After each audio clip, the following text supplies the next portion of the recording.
sure you've seen the more recent evidence of a crater that they just discovered, like fairly recently. Greenland. Yes, enormous crater. It's an enormous crater. It's 18 miles wide.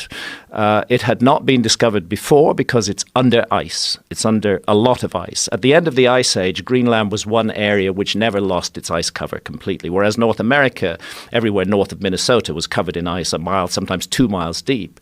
Europe, the same, Northern Europe. But Greenland kept its ice, whereas the other parts of the world lost their ice at the end of the Ice Age. And what's interesting about Greenland is there's already evidence of comet impact in Greenland, which goes back to papers published in the Proceedings of the National Academy of Sciences in 2013, that they found what are called impact proxies in Greenland. In other words, nanodiamonds, carbon spherules, and evidence of a lot of platinum and iron was found in a layer in the ice dated to 12,800 years ago. But the next development, and you're absolutely right, and this was just a few months ago, was the discovery of this humongous crater in Greenland and evidence that it was caused by an iron impactor of some kind.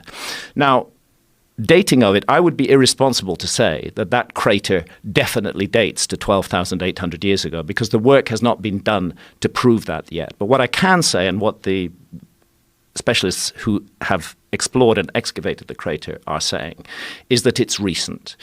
They can say for sure that it happened during the last ice age. Under the crater, is nothing but massively disturbed and destroyed and completely wrecked ice from the ice age, from the Pleistocene. Above it is smooth, perfect ice from our epoch, which is called the Holocene, which began about 11,600 years ago. So all the evidence suggests that this crater dates to that period between 12,800 and 11,600 years ago, but to absolutely confirm that, more work needs to be done. But it's part of a growing pattern.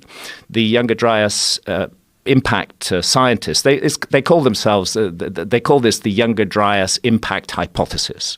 And it's because there was a period in the Earth's geological history that geologists call the Younger Dryas, which lasted for 1,200 years, from 12,800 to 11,600 years ago. It's a very mysterious period. We see all the megafauna dying off suddenly and rapidly. We see rises in sea level. We see a huge collapse in global temperature.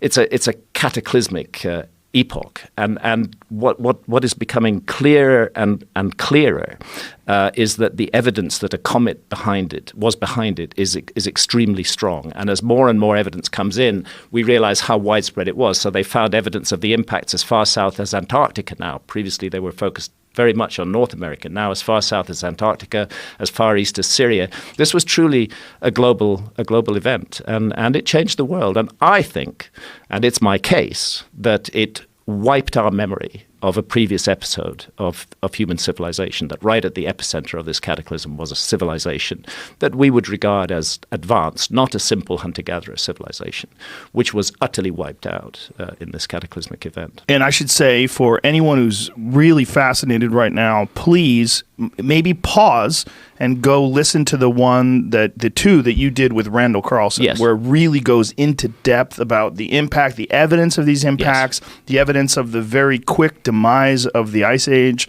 and what may have resulted in all these floods that you read about in the Epic of Gilgamesh, that you read about in Noah's Ark, and that all these things are probably tales of stories that people pass down from generation to generation that survive this time. Yeah, because we now know that at that time, between 12,800 and 11,600 years ago, truly global cataclysmic events involving rapid rises in sea level did occur, and suddenly the worldwide tradition of a global flood stops being just a myth and starts being a memory, an account of real events. It's been my privilege to work very closely with Randall Carlson. Yeah, he's amazing. Randall is absolutely amazing. He is a total genius. He's also a gentle giant and such a kind, generous, spirited person. It's a joy to work with him, and every minute spent with him is an education. I had the privilege of traveling across the Channel Scablands in Washington State with Randall, and seeing things through his eyes really opened my eyes to the scale of this disaster. You know, you could look at these giant boulders called glacial erratics, and they just look odd sitting there in the landscape. But when you really consider how they got there,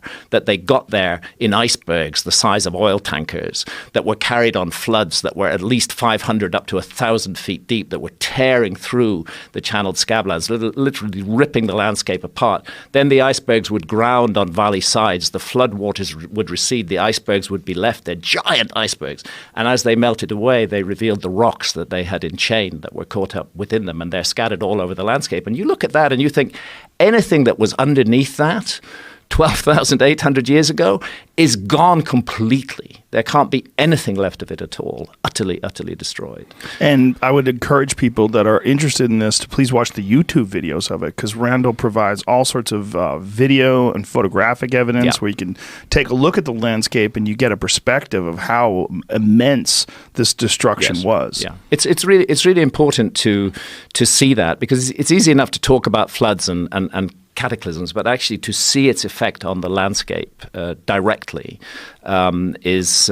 it has an emotional impact. I felt emotional traveling across the Channel Scablands, realizing that this was the heart of an event that changed the world completely. And the evidence continues to build. I have, in America before, I've not gone over old ground that I went over in Magicians of the Gods and that we covered in the various interviews and podcasts, in which it's really a good idea that people take a look at. But what I have done is added the new information published since 2015, which further supports the Younger Dryas impact hypothesis and the notion that multiple fragments of a giant comet hit the Earth and created a absolute global catastrophe. So what was the motivation behind creating this book, America Before? It's a curious mixture of things. I have been exploring the possibility of a lost civilization for more than 25 years. That was the essence of my book, Fingerprints of the Gods, that was published in 1995, that there has been a huge forgotten episode in human history. I continued to follow that in a series of other books, and by the time I got to 2002, when I published a book called Underworld, that followed 7 years of scuba diving on continental shelves, looking for structures that were submerged by rising sea levels at the end of the last ice age, I really felt I'd done it. I felt I'd walked the walk. I'd put out to the public a massive body of information, and I thought my role in this is over, and I can breathe a sigh of relief because it's hot in this particular kitchen, and I can go do something else. And I ended up writing a book about psychedelics. I ended up writing Supernatural: Meetings with the Ancient Teachers of Mankind, about the role of psychedelics in the origins of the human story. But then new information started to come out that touched on the lost civilization idea, and I couldn't just stand by and ignore that information. That's why I published Magicians of the Gods in 2015. And then, as I was researching that book, I became aware of something I hadn't realized before, that there's a mass of new information from the Americas, specifically from the Americas, which completely